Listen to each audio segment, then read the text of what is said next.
Hello everyone, welcome to BioPuri. If you like the videos present on my channel, please like, comment, share and subscribe. तो हम continue करते हैं हमारी NEET question practice series की part 6 video. तो आपका first question है select the correct match. तो आप देख सकते हो यहाँ डिफरेंट जेनेटिक डिसऑर्डर्स दिए गए। तो आप करेक्ट कौन सा है, देखो थैलेसीमिया दिया हुआ है, एक्स लिंक्ड बिल्कुल नहीं है। आपका जो थैलेसीमिया डिसीज है वो आपकी ऑटोजोमल रेसेसिव डिसीज है, तो एक्स लिंक तो हो नहीं सकती। हीमोफीलिया वाई लिंक बिल्कुल नहीं है, एक्स लिंक्ड रेसेसिव डिसऑर्डर है। फिनाइल कीटोनूरिया ये आपकी ऑटोजोमल डोमिनेंट नहीं है, ऑटोजोमल रेसेसिव है। Sickle cell anaemia autosomal recessive trait है बिल्कुल, और क्रोमोसोम 11 की वजह से। तो ये बिल्कुल सही है, जिसमें हमने देखा था कि आपके जो आरबीसी हैं वो बाइकनकेव शेप से स्पिंडल शेप हो जाते हैं। थैलेसीमिया भी आपकी ब्लड बॉन्ड डिसऑर्डर है, तो इसमें जो आपका ब्लड का अमाउंट है, जो हीमोग्लोबिन चेन है अल्फा एंड बीटा, उनकी जो अमाउंट है वो कम बनता है। मींस इसमें ब्लड की जो क्वांटिटी है वो कम हो जाती है। हीमोफीलिया में क्या हो रहा है, आपका कैस्केड प्रोटीन ही नहीं बनता, जिससे जो क्लॉटिंग प्रॉपरली नहीं हो पाती। फिनाइल कीटोनूरिया आपका मेटाबॉलिक डिसऑर्डर है, जिसमें आपका जो एंजाइम है फिनाइल एलेनाइन हाइड्रोक्सिलेज वो प्रेजेंट नहीं है। तो वो प्रेजेंट नहीं है तो क्या नहीं हो रहा, आपका फिनाइल एलेनाइन टायरोसिन में कन्वर्ट नहीं हो पाता है। नेक्स्ट क्वेश्चन है the number of substrate level phosphorylation in one turn off citric acid cycle. तो सिट्रिक एसिड साइकिल जिसे हम टीसीए साइकिल कहते हैं या क्रेब्स साइकिल कहते हैं, तो आपके टीसीए साइकिल में सिर्फ एक ही स्टेप है जो सबस्ट्रेट लेवल फॉस्फोराइलेशन है। तो हमने पढ़ा भी था जब कन्वर्जन होता है सक्सेनाइल कोए का टू सक्सेनिक एसिड, जहाँ पे जीटीपी प्रोड्यूस होता है, और इस जीटीपी को यूज किया जाता है for the synthesis of ATP molecule. Next है मैच द फॉलोइंग। तो ये आपका बायोमोलिक्यूल्स के चैप्टर से आया है। ये क्वेश्चन आपका respiration in plants 11th class से है।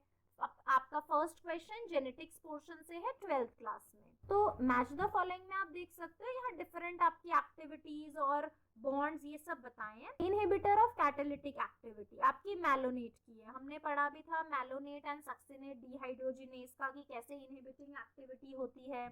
पोजेस पेप्टाइड बॉन्ड, तो पेप्टाइड बॉन्ड तो आपके किसी प्रोटीन में प्रेजेंट होंगे, और वो आपका अबंडेंट प्रोटीन है collagen. Cell wall material in fungi, simple chitin आपका है। सेकेंडरी मेटाबोलाइट ये है आपका राइसिन। तो हमने कई टेबल भी पढ़े थे प्राइमरी एंड सेकेंडरी मेटाबोलाइट के, तो उसमें से ये आपका क्वेश्चन बना है। नेक्स्ट क्वेश्चन आया है आपकी इवोल्यूशन से 12th क्लास में। Which of the following refer to correct example of organism which have evolved due to changes in environment brought by anthropogenic action। तो वो बोल रहे हैं इसमें से आपके जो भी एग्जाम्पल्स दिए गए हैं कौन सा एग्जाम्पल सही है जो ये बताता है कि उन ऑर्गेनिज्म में चेंजेस हुआ क्योंकि एनवायरमेंट में जो चेंजेस आए because of anthropogenic action. Anthropogenic means human induced, means human की एक्टिविटीज की वजह से एनवायरमेंट में चेंजेस आए, जिससे आपके ऑर्गेनिजम्स इवॉल्व हुए। तो आप देखो फर्स्ट है डार्विन फिंचेस का। डार्विन फिंचेस में तो कहीं पे भी ह्यूमन एक्शन की वजह से हुआ ही नहीं, वो तो अडेप्टिव रेडिएशन का हमने पढ़ा था।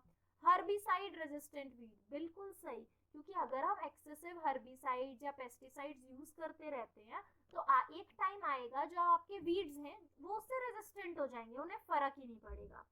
जैसे कि ड्रग रेजिस्टेंट यूकैरियोट्स, अगर आप एक ही दवाई जो है बार बार यूज कर रहे हैं, उनके डिफरेंट वेरिएंट यूज कर रहे हैं ऑर्गेनिजम्स पे, तो वो ऑर्गेनिज्म म्यूटेंट हो जाएगा। जैसे कि आप देख सकते हो जो टीबी है, अब वो बहुत ही ज्यादा मतलब हायर लेवल पे उसका जो बैक्टीरिया है आपका टीबी का माइकोबैक्टीरियम वो बहुत ज्यादा म्यूटेट हो गया है। अब मल्टी ड्रग रेजिस्टेंट टीबी होता है, क्योंकि इतने डिफरेंट ड्रग यूज कर लिए और वो जो आपका बैक्टीरिया है वो भी डिफरेंट डिफरेंट ड्रग्स के लिए रेजिस्टेंट हो चुका है।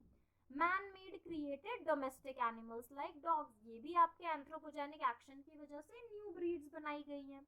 तो आपका जो बी सी एंड डी ये वाले ऑप्शन है ये तीनों बिल्कुल सही है, बिकॉज ये चेंजेस आए बिकॉज ऑफ एंथ्रोपोजेनिक एक्शन।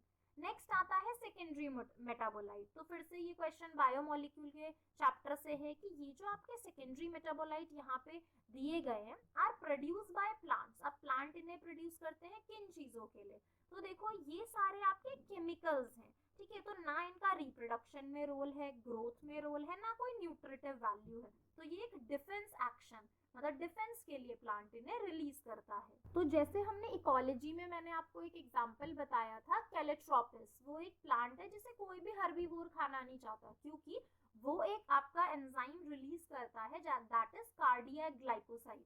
तो अगर ऑर्गेनिज्म उसे खाएगा तो मतलब उसकी डेथ हो सकती है। नेक्स्ट आपका क्वेश्चन है some dividing cells exit the cell cycle and enter the vegetative inactive phase. तो सबसे पहले सेल साइकिल की वो स्टेजेस याद करें।